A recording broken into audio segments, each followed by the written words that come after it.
Halo semuanya, selamat datang lagi di sesi bedah materi kita.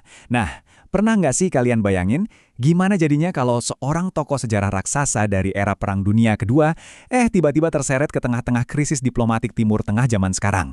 Ya, sejarah itu ibaratnya nggak pernah benar-benar tidur, menarik banget kan? Yuk, langsung aja kita bahas. Kalau kalian ngikutin berita belakangan ini, kalian pasti ngeh ada ketegangan yang lagi lumayan memanas. Baru-baru ini, mantan Presiden AS Donald Trump memakai satu nama besar untuk ngekspresiin rasa frustrasinya sama kebijakan militer Inggris soal Iran. Dan nama itu adalah Winston Churchill. Coba pikirin deh, nama seorang pemimpin dari puluhan tahun yang lalu dipakai sebagai peluru retorika hari ini.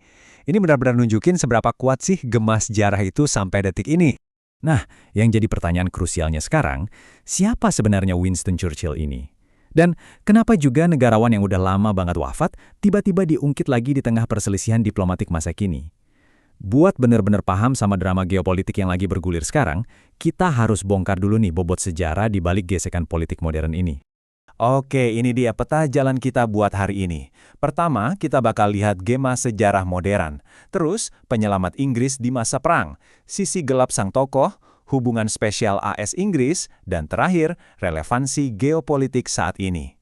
Kita langsung masuk aja ke bagian pertama, gema sejarah modern. Jadi gini akar masalahnya. Belum lama ini, Perdana Menteri Inggris, Keir Starmer, ngambil keputusan yang cukup berani. Dia menolak ngasih izin ke Amerika Serikat buat pakai pangkalan militer Inggris untuk nyerang Iran. Nah, keputusan ini jelas memicu reaksi keras. Donald Trump nyatain kekecewaan yang luar biasa dalam, dan dia secara spesifik bawa-bawa nama Winston Churchill sebagai perbandingan. Kasarnya, dia kayak ngebandingin kepemimpinan Starmer sekarang sama loyalitas atau keberanian Churchill di masa lalu.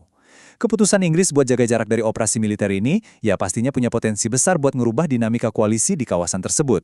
Lanjut ke bagian kedua, penyelamat Inggris di masa perang.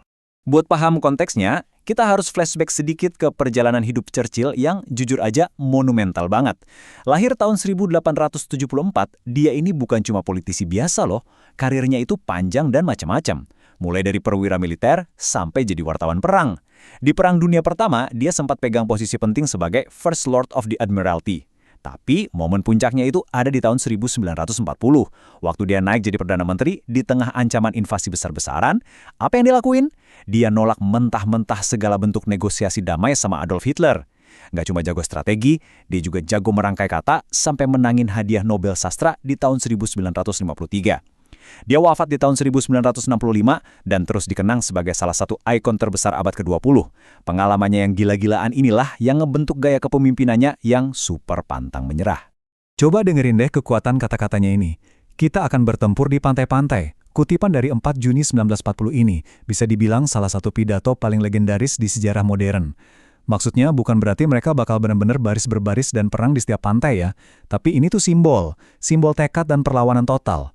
Churchill benar-benar nyuarain pembangkangan murni yang sukses ngebangkitin moral rakyat Inggris, justru di saat Perancis udah jatuh dan ancaman invasi Nazi kerasa udah di depan mata.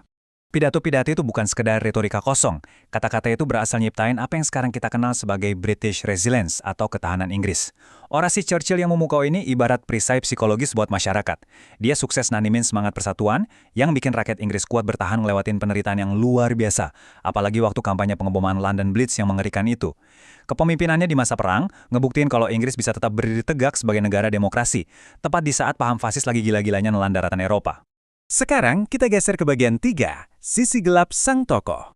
Tentu aja, nggak ada tokoh sejarah yang sempurna. Karir Churchill juga penuh dengan titik-titik kelam yang serius. Dia itu dikenal luas karena pandangannya yang sangat ngedukung imperialisme dan gagasan soal superioritas ras Anglo-Saxon. Di tahun 1930-an, dia nentang keras banget tuntutan kemerdekaan India dan bisa dibilang sangat nggak simpatik sama gerakan kemerdekaan negara-negara jajahan. Terus, jangan lupa juga sama bencana militer kampanye Gallipoli di tahun 1915. Dan ini nih yang paling memicu perdebatan panas sampai sekarang. Perannya dalam kelaparan Bengal di India pada tahun 1943. 2 hingga 3 juta. Itu adalah perkiraan jumlah nyawa yang hilang selama kelaparan Bengal tahun 1943. Angka ini luar biasa bikin merinding kan? Nah, banyak kritikus dan sejarawan yang menilai kalau kebijakan pemerintah Inggris saat itu di bawah komando Churchill justru makin memperburuk kondisi kelaparan ini. Tuduhan utamanya adalah karena mereka terlalu memprioritaskan distribusi pangan buat kepentingan perang, mereka jadi kelihatan sama sekali nggak punya empati terhadap penderitaan jutaan rakyat India. Makanya, wajar aja kalau sosoknya terus dapat kritikan tajam dari berbagai pihak. Selain itu, coba kita lihat kampanye Gallipoli waktu Perang Dunia Pertama. Keputusan strategis Churchill di sini berujung pada kerugian yang benar-benar menghancurkan buat kedua belah pihak. Bayangin aja, sekitar 250.000 korban dari pasukan sekutu dan jumlah yang kurang lebih sama dari pasukan Utsmani.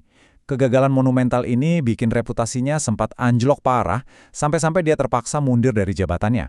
Jadi bayang-bayang kegagalan dan kontroversi ini emang jadi bagian yang nggak bisa dipisahin dari warisan sejarah seorang Churchill. Oke, mari kita masuk ke bagian 4, hubungan spesial AS-Inggris. Waktu masa perang itu, ada kolaborasi struktural yang sangat krusial antara Churchill sama Presiden AS, Franklin D. Roosevelt. Malahan ya, jauh sebelum Amerika resmi ikut perang gara-gara insiden Pearl Harbor, kedekatan kedua pemimpin ini udah berbuah manis duluan. Di tahun 1941, lewat program yang namanya Lend-Lease, AS jadi semacam pahlawan logistik yang masuk senjata dan kapal ke Inggris yang saat itu lagi berjuang sendirian.